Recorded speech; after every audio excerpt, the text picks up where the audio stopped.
The tenacity of me, right? Well, this is a true story. Um, we all know that the law enforcement and police are for to hold people's criminal tendencies at bay.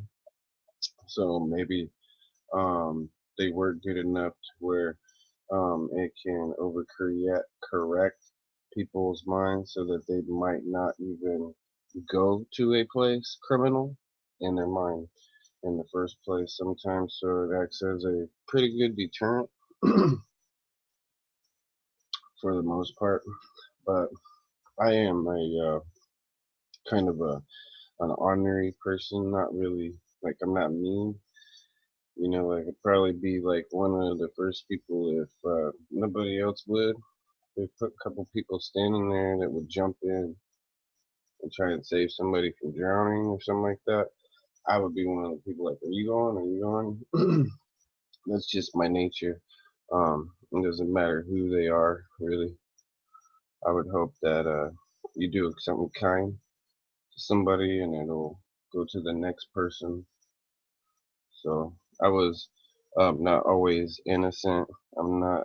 We're all human beings, so it'd be pretty ignorant of me to say that I'm not guilty of some things. Whatever human beings are capable of doing, just completely not as far elaborate as somebody who they would make up as a criminal that is really a criminal that somebody needs to be pointed out, hey, this person kind of evil, you know. And in a lot of cases, the person's not kind of evil.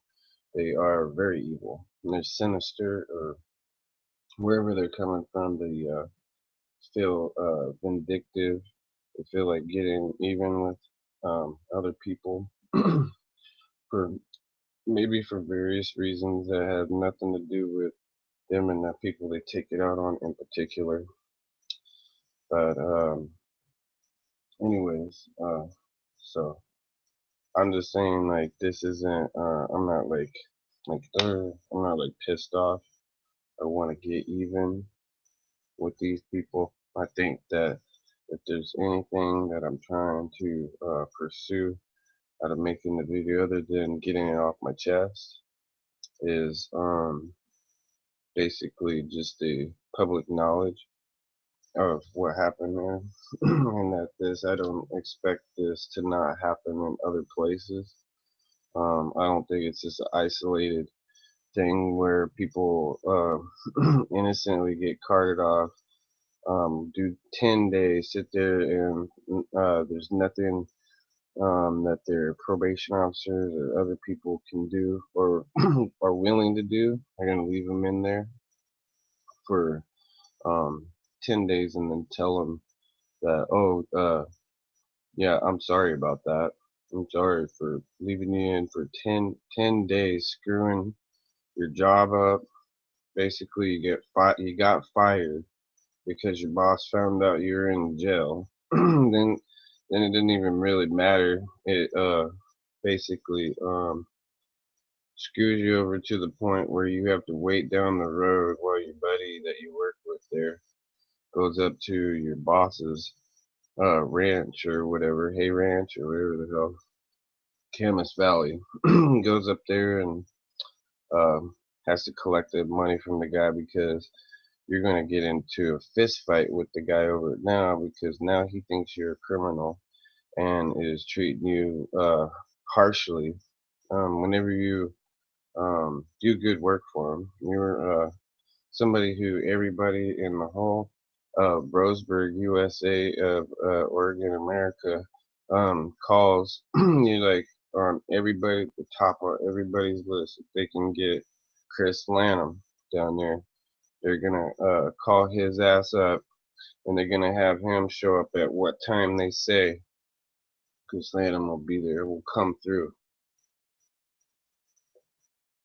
So, anyways, lost a connection there. I guess it was kind of a good thing what they did there because that showed me that the guy had no patience and couldn't handle it and was not willing to hear the whole story out, and I'm sure he was told the whole story, but decided to treat me uh, like a piece of crap anyway. So anyway, so that happened. So what the deal is, how I ended up there for 10 days in jail was we were painting the women's softball on Diamond Lake Boulevard, um, painting the lines. We're having to learn how to paint the lines, and I was stressed out because I was worried about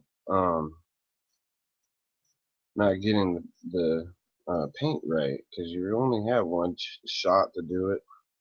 And I was tired because I was helping this guy out at this hay ranch.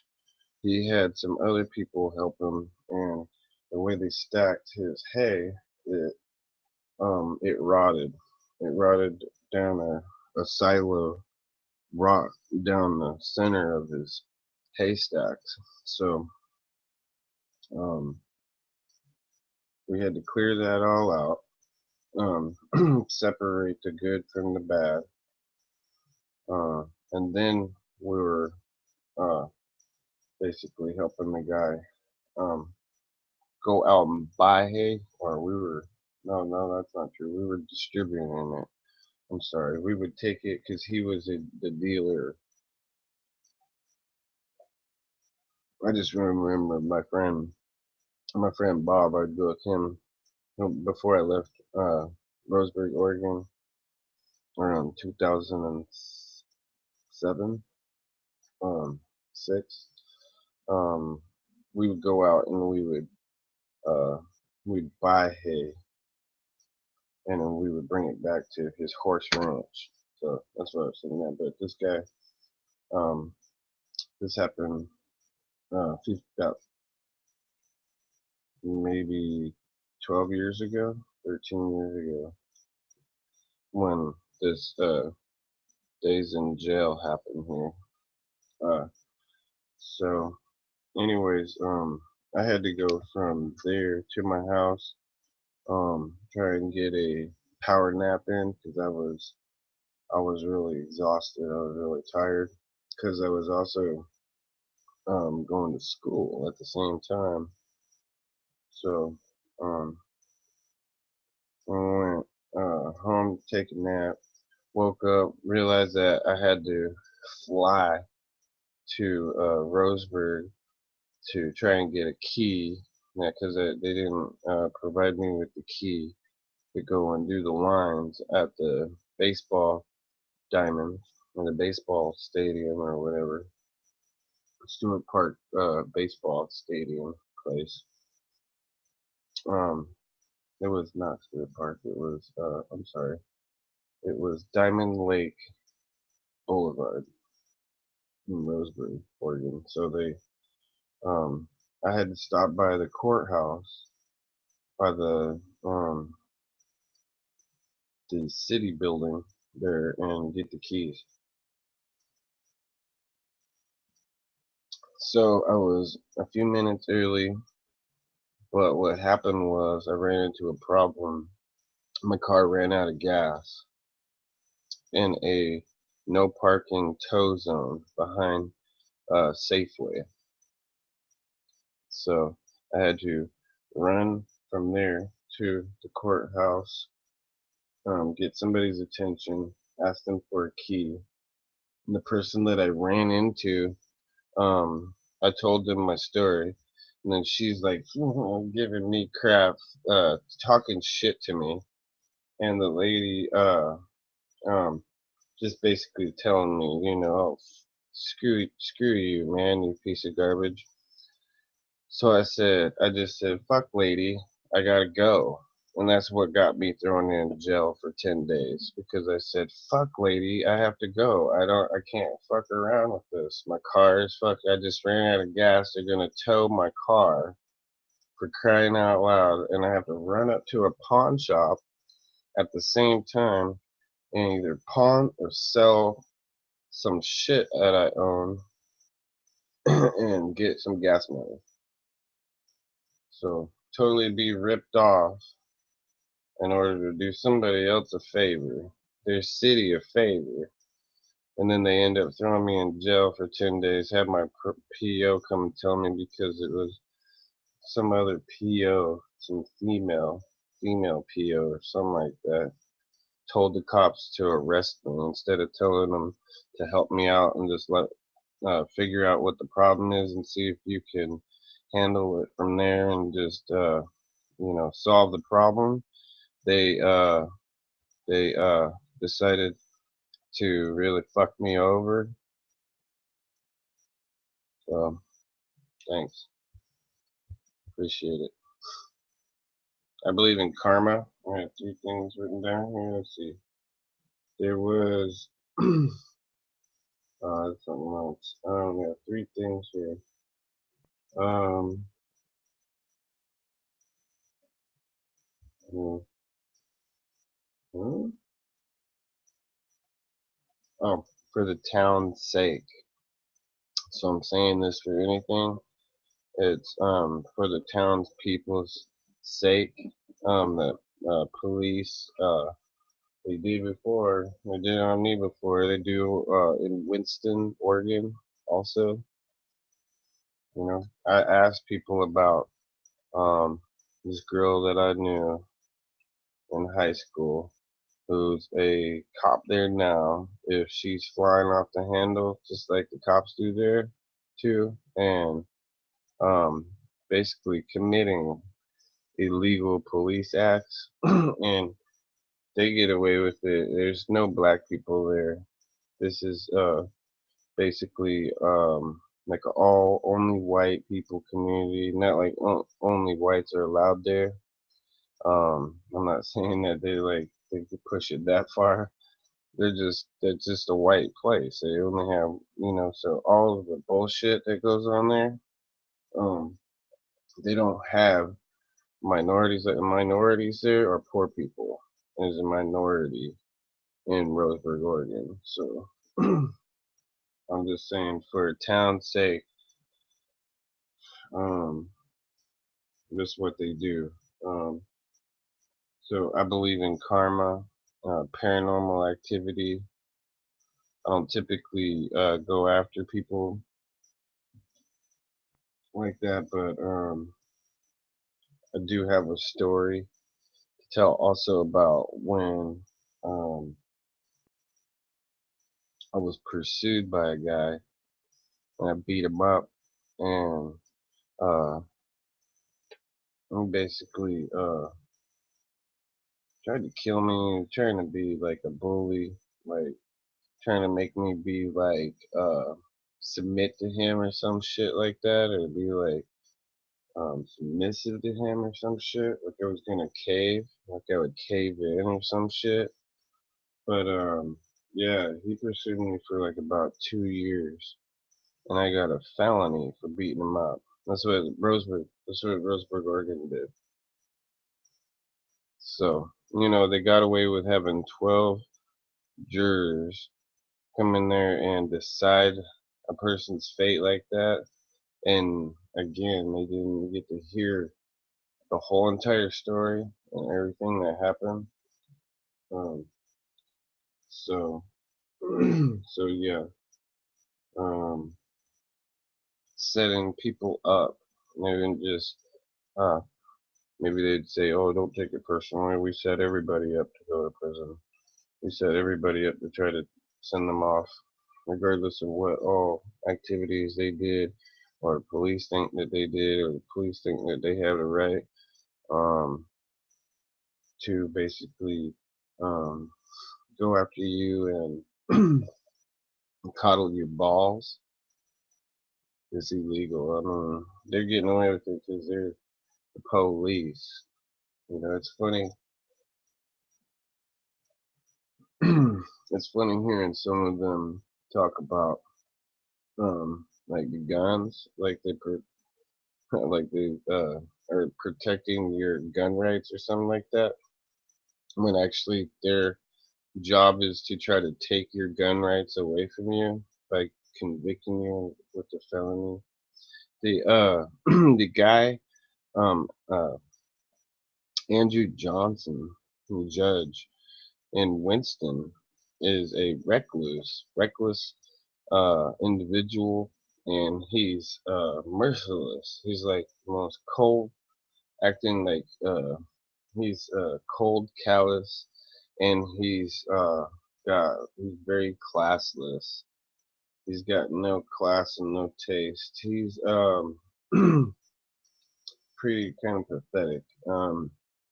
Overheard him one time talking about, yeah, we got this conviction on these people.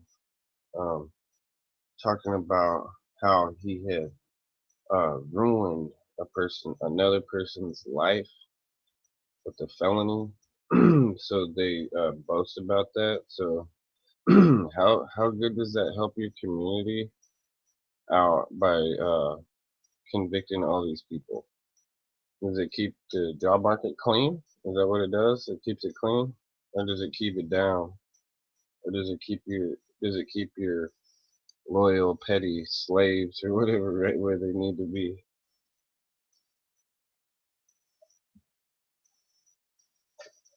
I don't know what to make of it, but 12 different people all agreed.